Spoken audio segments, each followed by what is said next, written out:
வணக்கம். தமிழகத்தில் தமிழக வெற்றிக் கழகம் அப்படின்னு ஒரு கட்சி உருவாகி ஓராண்டு நிறைவு பெற்று 2ஆம் ஆண்டு அடியெடுத்து வைத்திருக்கக்கூடிய தமிழக வெற்றிக் கழகம் வேகமாக கட்சி வளர்ந்து கொண்டிருக்கிறது. 2ஆம் ஆண்டிலேயே படுஜோராக வளர்ந்து கொண்டிருக்கக்கூடிய தமிழக வெற்றிக் கழகம் அதனுடைய தொண்டர்கள் பல்வேறு இடங்களில் பல்வேறு நலத்திட்ட உதவிகள் வழங்குறது, கூட்டங்கள் போடுறது, குறிப்பாக மகளிர் தினத்தை முன்னிட்டு வேலூர் போன்ற முக்கிய மாவட்டங்களில் முக்கிய தலைநகரங்களில் பெண்களுக்கு இழைக்கப்படும் அநீதிகள், பெண்களுக்கு பாதுகாப்பு இல்லை அப்படின்னு அரசாங்கத்தை எதிர்த்து பல்வேறு கோஷங்களையும் பல்வேறு ஆர்ப்பாட்டங்களையும் பல்வேறு மாவட்ட தலைநகரங்களில் ஏற்படுத்தினாங்க கடந்த 8ஆம் தேதி. அப்போ தொண்டர்கள் மத்தியில் அவங்க ஆர்ப்பாட்டத்தில் கலந்துக்கூடாது, இது மாதிரியான விஷயங்களை செய்யக்கூடாதுன்னு அவங்க மேடை போட்டாங்க. அந்த மேடையெல்லாம் காவல்துறையால் கலைக்கப்பட்டு எந்த ஆர்ப்பாட்டம் நடத்தக்கூடாதுன்னு தொண்டர்கள் மத்தியில் போலீஸார் தள்ளுமுள்ளி ஏற்பட்டு வாக்குவாதம் ஏற்பட்டு பல்வேறு சிக்கல் ஏற்பட்டது. பல்வேறு இடத்துல கைது நடவடிக்கைக்கு மேற்கொண்டாங்க காவல்துறை. இது தமிழக வெற்றி கழகத்தினுடைய தலைவர் அவர்கள் எங்களுடைய தொண்டர்களை எங்களுடைய நிர்வாகிகளை கைது செய்யாதீர்கள் அப்படின்ற ஒரு விமர்சனமும் காவல்துறைக்கும் அரசாங்கத்திற்கும் ஒரு எச்சரிக்கை கொண்டு சொல்லலாம். இது எச்சரிக்கைன்ற மாதிரியான தோணியில் தான் அவர்களை கைது செய்யாதீர்கள், பின்விளைவை சந்திப்பீங்க அப்படிங்கிற வகையில் விஜய் அவர்களுடைய பேச்சு இருந்தது. 2026 தான் எங்களுடைய இலக்கு, தனித்து நிற்போம், எங்கள் தலைவர் தான் முதலமைச்சர் அப்படிங்கிற மிகப்பெரிய அஜெண்டாவோட காய் நகர்த்தக்கூடிய தமிழக வெற்றி கழகத்தில் இருக்கக்கூடிய வியூக வகுப்பாளர்கள் ஆதவ் அர்ஜுனா, பிரசாந்த் கிஷோர் உள்ளிட்டவர்கள் தனித்து நின்றால்தான் தமிழக வெற்றி கழகத்திற்கு மிகப்பெரிய செல்வாக்கு வாய்ப்பு இருக்குது அப்படிங்கிறதுல அவங்களுடைய கணிப்பாக இருக்கிறது.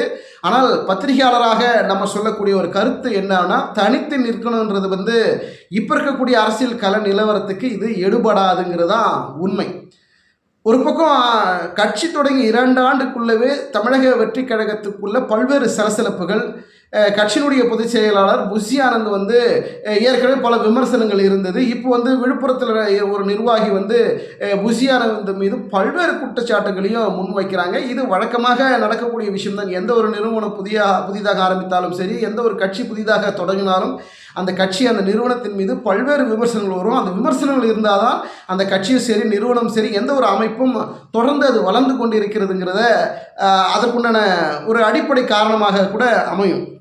அப்படிப்பட்ட சூழல் தான் இன்றைக்கு பல்வேறு விமர்சனங்களும் இருக்குது. குறிப்பாக இன்னொரு விமர்சனமும் தமிழக வெற்றி கழகத்தின் மீது இருக்குது. என்னன்னா, எந்த ஒரு கூட்டத்துக்கு கட்சியினுடைய தலைவர் விஜய் அவர்கள் போனால் அங்கே தனிப்பட்ட முறையில் பவுன்சர்கள், அதாவது விஜய்க்காக ஏற்படுத்தப்பட்ட பவுன்சர்கள் அங்கே விஜய்க்கு பாதுகாப்பு கொடுக்குறாங்க. அப்போது செய்தியாளர்கள் செய்தி சேகரிக்க செல்கின்ற பல்வேறு ஊடகத்தை சார்ந்த நிருபர்கள் அங்கே போகின்ற போது நிருபர்களை பவுன்சர்கள் தாக்குகிறார்கள் அப்படிங்கிறது மிகப்பெரிய அதிர்ச்சிகரமான செய்தியாக பார்க்க முடிகிறது. நான் ஒரு பத்திரிகையாளனாக இங்கு ஒரு கண்டனத்தையும் ஒரு குரலையும் நான் பதிவு செய்ய விரும்புகிறேன். பத்திரிகையாளர்கள் எந்த ஊடகத்தை சார்ந்த நிருபர்களாக இருந்தாலும் பத்திரிகையாளர்களை தாக்குவது என்பது, இந்த பவுன்சர்கள் பத்திரிகையாளரை தாக்குவது என்பது மிகவும் கண்டனத்துக்குரிய ஒரு செய்தி. இது அந்த கட்சிக்கு நல்லதல்ல. இது கட்சியினுடைய தலைவர் விஜய் அவர்கள் அந்த பவுன்சர்களுக்கு அறிவுரை வழங்க வேண்டும். செய்தியாளர்களை தாக்காதீங்க, கேமராமேன்களை தாக்காதீங்க, செய்தி நிறுவனத்தை குறிவைக்கணும் அப்படின்னா அது வேற விஷயம். கட்சி சார்ந்து நடக்கக்கூடிய கொள்கை ரீதியாக கருத்தியல் ரீதியாக சந்திக்கக்கூடியது.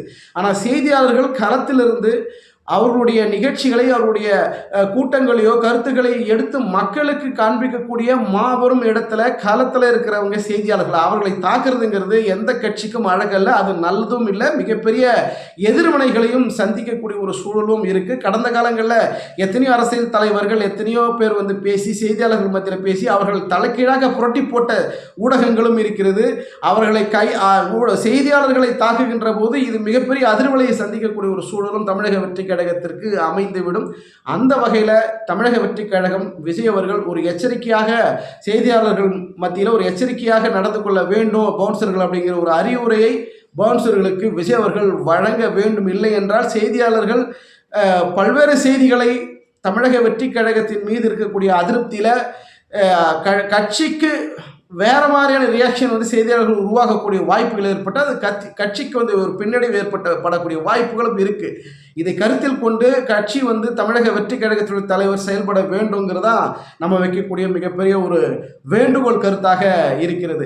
2026 சட்டமன்ற தேர்தலில் கூட்டணி இல்லாமல் தனித்து நிற்கணும் அப்படிங்கிற விஜயனுடைய எண்ணங்கள் வியூகங்கள் அவங்க சார்பாக அது சரிபட்டாலும் கூட கூட்டணி இல்லாமல் இப்போ இருக்கக்கூடிய அரசியல் கள நிலவரத்தில் வெற்றிக்கு வாய்ப்பு இல்லைங்கிறதா நம்மளுடைய கருத்தாக இருக்கிறது. அதிமுகவுடன் கூட்டணி வைக்கலான்னு பல்வேறு தூதுகள் அதிமுகவிலிருந்து தாவேக்காவுக்கு வந்தது. எத்தனையோ முறை இவ்வளோ சீட்டு கொடுக்குறேன், தேர்தல் செலவெல்லாம் பார்க்குறேன், பல்வேறு ஆஃபர்கள் கொடுத்து கூட விஜய் அவர்கள் அதிமுகவுக்கு கூட்டணி நிலைப்பாட்டில் உறுதிப்படுத்தாததுக்கு மிக முக்கிய காரணம் தமிழக வெற்றி கழகம் தனித்து நிற்கிறதுனால தான் எந்த பதிலும் அதிமுகவுக்கு கொடுக்க முடியாத ஒரு சூழல் இருந்தது. அதனால தான் எடப்பாடி பழனிசாமி இந்த பக்கம் போகலாமா அந்த பக்கம் போகலாமான்னு மிகப்பெரிய குழப்பத்தில் இருந்த எடப்பாடி பழனிசாமி ஒரு வழியாக பாஜகவுடன் பேச்சுவார்த்தையில் ஈடுபட்டு கொண்டிருக்கக்கூடிய மறைமுகமாக போய்கிட்டு இருக்கு டாக்கு. இதில் அதிமுகவுடைய சீனியர்கள் மத்தியில் பாஜகவுடன் தொடர்பு கொண்டு பல்வேறு கருத்துக்களை முன்வைத்து இந்த முறை நம்ம கூட்டணி நிலைப்பாட்டில் ஒற்றுமையாக இருக்கலாம், தமிழகத்தில் மீண்டும் ஆட்சி நாங்கள் அதிமுக தலைமையில் ஆட்சி மலர்ந்தே ஆக வேண்டும், எடப்பாடி பழனிசாமி முதலமைச்சராக ஆனால் அண்ணாமலை துணை முதலமைச்சர் ஆவதற்கும் ஒரு மிகப்பெரிய ஒரு சமாதான கன்வென்ஷன், அதாவது புரிந்துணர்வு, ரெண்டு கட்சிக்கும் புரிந்துணர்வு அடிப்படையில் இந்த ஒரு டீல் எடுக்கிறதாக கூட கருத்துக்கள் வந்து கொண்டிருக்கிறது. ஏன்னா அண்ணாமலைக்கு முதலமைச்சர் ஆகணுங்கிற ஒரு கனவும் இருக்குது.